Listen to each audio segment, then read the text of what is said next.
이제 중국에서 우한 신종 코로나 바이러스 폐렴이 시작된 거는 2019년 12월 초순입니다. 그러니까 작년 12월 초순인데 현재 한 달 좀 지났죠. 현재 환자는 300여 명에 사망자가 6명이니까 치사율이 한 2%고, 중국 우한에서 이제 베이징, 상하이, 뭐 광동성까지 국내에도 확산됐고, 이게 이제 국가 간 전파가 돼서 태국, 어, 일본, 한국, 뭐 대만, 그리고 이제 미국까지 확산이 됐어요. 국가 간 전파, 대륙 간 전파가 확산이 됐기 때문에 초기 생각했던 것보다는 좀 심각한 방향으로 흐르고 있고, 항공기 여행객을 통해서 전 세계적으로 확산될 우려가 지금 높아진 상황입니다. 신종 코로나 바이러스로 밝혀졌는데, 다행히 어, 작년 12월에 이제 우한발 신종 계질 폐렴 환자가 시작된 지 불과 한 3, 4주 만에 원인이 이제 신종 코로나 바이러스다. 우리가 보통 코로나 바이러스 하면 사람에서 감기를 흔히 일으키는데, 사람에서 감염을 일으키는 코로나 바이러스는 6가지였습니다. 그중에 4가지가 일반 감기 바이러스, 별로 뭐 중하지도 않고 가볍게 낫는 감기 코로나 바이러스였고, 2가지가 우리가 잘 아는 2003년 사스 코로나 바이러스, 또 2012년 사우디아라비아에서 시작된 메르스 코로나 바이러스. 뭐 우리나라 2015년에 큰 유행을 일으켜서 우리가 다 알고 있죠. 이번에 발견된 우한발 신종 코로나 바이러스가 3번째 신종 코로나 바이러스입니다. 사람 감염으로는 7번째 코로나 바이러스죠. 따라서 이 신종 우한발 이제 코로나 바이러스가 지금 시작된 시점에서 우리가 2003년 사스라든지 메르스를 떠올리는 상황이 된 것입니다. 한 300여 경의 이제 우한발 신종 코로나 바이러스 폐렴 환자의 증상을 보면 갑자기 고열이 나면서 온몸이 쑤시고 근육통, 오한, 몸살 감기 증상이 있고 호흡기 증상이 특징입니다. 특히나 기침인데 약간 마른 기침이면서 호흡곤란이 있는 것이 특징인데, 이 증상으로 봐서는 고열과 호흡기 증상은 일반적으로 겨울에 유행하는 독감이나 폐렴하고 구분하기가 어려운 상황입니다. 단지 지금 우한에서 주로 환자들이 발생하고 접촉이 우한에서 벌어지기 때문에 최대 잠복기 2주 이내에 우한에 방문했거나 아니면 확진 환자와 접촉력이 있거나 이런 경우 역학적 연관성이 전제가 되고 고열과 호흡기 증상이 있으면 한번 우한발 신종 코로나 바이러스 감염을 의심해 봐야 되는 상황입니다. 초기에는 1월 10일 중국 당국이 신종 코로나 바이러스 환자가 41명인데 사람 간 전파는 없었다. 그리고 의료진 감염도 없었다. 사망자도 없었다. 이렇게 발표함으로 해서 우리가 이건 뭐 크게 심각하지 않을 수 있겠다 생각을 했는데, 어 1월 20일 시점에 가서는 환자가 뭐 219명에 사망자가 4명이 있고, 또 사람 간 전파가 확인됐다. 또 의료진 감염도 15명이 있다.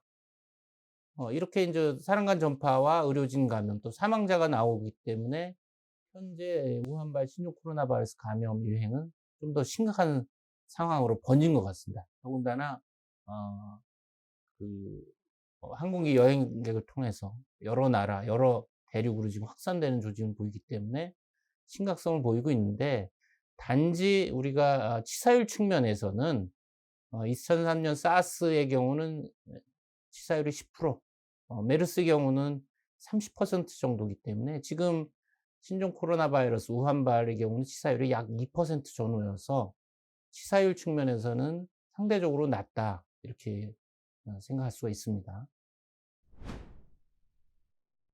지금 뭐 아직 이 우한발 신종 코로나 바이러스의 전파 경로가 명확히 규명된 바는 없지만, 우리가 사스 코로나 바이러스나 메르스 코로나 바이러스처럼 기침 재채기를 할 때 작은 물방울, 소위 비말 전파를 통해서 주변 2m 이내 사람들한테 비말을 통한 전파, 또 악수를 통해서 직접 사람 간 접촉을 위한 전파. 세 번째는 기침 재채기 할 때 그 비말이 주변에 손잡이나 물체 환경 표면에 오염이 돼서 시간을 지나서 이제 다른 사람이 손잡이를 만진다든지 탁자 표면을 만져서 간접적인 접촉 전파, 이런 그 전파 경로로 추정되고 있습니다. 따라서 이런 전파 경로를 생각하면 우리가 손 씻기를 자주 하고, 기침 에티켓 지키고, 마스크 필요시 이제 마스크 착용하고, 개인위생을 철저히 하는 것이 중요하겠습니다. 지금 현재로는 뭐 1월 20일 날 중국에서 입국한 35세 여성이 첫 우한 코로나 바이러스 폐렴 환자로 확진이 됐습니다. 아직 내국인 중에는 없죠. 문제는 이제 공항 열감지기에서 걸리지 않는 해열제를 복용하거나 잠복기에 열이 없는 증상에서 통과한 분들이 국내에서 생활을 하다가 발병해서 주변 사람들한테, 내국인한테 전파할 가능성이 있습니다. 이것이 가장 우리가 피해야 될 상황인데, 그런 경우는 중국 여행 갔다 오지 않고도 내국인 환자 중에서 우한 신종 코로나 바이러스 폐렴 환자가 발생할 가능성이 있습니다. 이제 이것을 막기 위해서는 뭐 본인이 중국을 다녀와서 열과 호흡기 증상이 있으면 자발적으로 이제 보건소에 연락을 해서 그 지시를 받는 것이 좋겠고, 또 의료진들도 중국에서 다녀온 병력을 반드시 물어봐야 됩니다. 열과 호흡기 증상, 독감 증상이 있으면 먼저 중국 우한이나 확진 환자 발생 지역을 다녀왔는지를 물어본 다음에 그럴 가능성이 있다 그러면 격리된 진료실에서 안전하게 진료하는 것이 굉장히 중요합니다. 지금 뭐 이 우한 신종 코로나 바이러스가 출현한 지 한 달 남짓이기 때문에 당연히 항바이러스 치료제라든지 백신은 없습니다. 따라서 이제 이런 확진 환자들은 일반 폐렴 환자 치료법과 동일하게 수액 및 영양 공급을 투여하고, 또 고열이 있을 때는 해열제를 투여해서 이제 대증 치료를 하게 되고, 폐렴이 있는 경우는 2차 세균성 폐렴이 합병됐을 가능성도 있으니까 필요하면 항생제를 투여하고, 폐렴이 심해서 호흡곤란이 있어서 산소가 부족한 상황에서는 산소 공급, 그래도 호흡곤란이 심하면 인공호흡기를 적용해서 산소 공급을 기계적으로 인공호흡기 통해서 투여를 해야 됩니다. 이런 측면은 뭐 보통 일반 폐렴 치료하는 거와 동일하고, 이런 치료 방법으로도 신종 우한 폐렴의 사망률을 줄일 수가 있습니다.